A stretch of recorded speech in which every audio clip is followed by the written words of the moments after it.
Welcome back to Darling Adventures. This is Jenny Saloria, and it has been quite a while since I've made a video for you.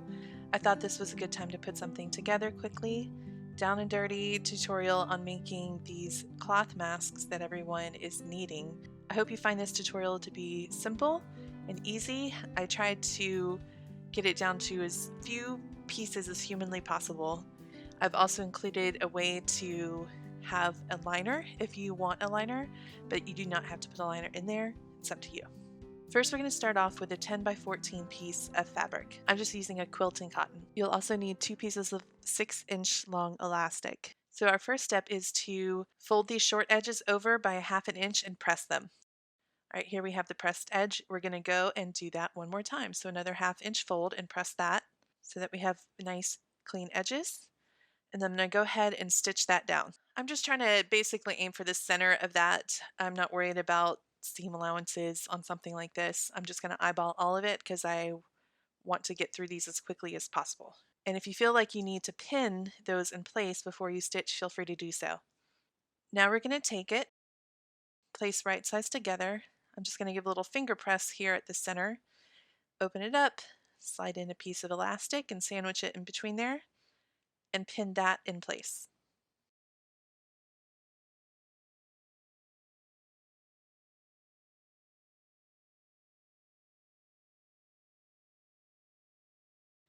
Then I'm going to work my way down, line up the edges and pin them.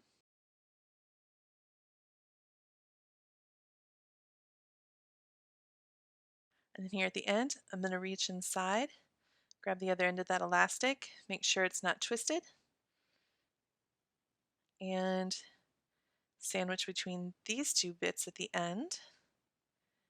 Pin that in place, which is a little, this is probably the most finagly part of this entire tutorial. Now the elastic is pulling a little bit there, but I'm not worried about it. And I'm going to do the same on the other side. So now we're taking that to the machine. And I'm going to start on the folded end. I'm going to reach inside and just kind of arrange that elastic so it's nice and flat and hopefully coming straight out from the edge and not at an angle. Then here at the beginning, I'm going to double over a couple times that piece of elastic so it's nice and firmly held in place. So you'll see me reverse here. Then I'll continue on down. When I get halfway or so, I'll reach inside, pull the slack from that elastic so that this end is nice and flat, and then continue on.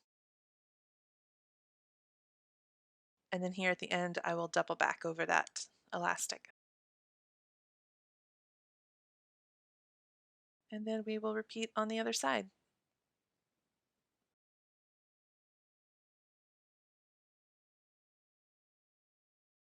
All right, I'm removing pins. I'm going to trim any loose threads.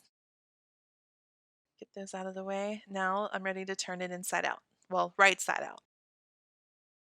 I have this handy poking tool. I got it at a shop somewhere. Get that corner out. And that doesn't have to be perfect. I'm going to take that to the iron and press it so that all of my edges are nice and crisp and flat. So I had the opening towards the top, and now I'm going to start on one side just near the elastic, and I'm going to give it a pleat and pin that in place.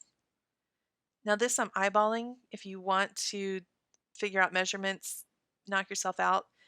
But again, I'm trying to make as many of these as possible. So I'm just using my eyes. It's going to work both ways. It'll serve its function. So I put one at each end on the inside of the elastic loop, and then I split the difference in the middle.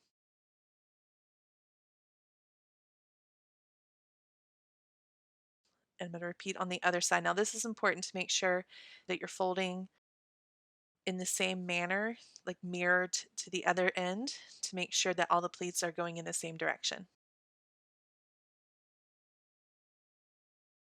So with trial and error on my first half dozen of these or so, I realized at this point it's easier to go ahead and press this flat So I'm going to take that to the iron and press these pleats down so everything is nice and flat. And then I've got the opening to the top. I'm going to come in about 2.5 inches or so and just mark it with a pin.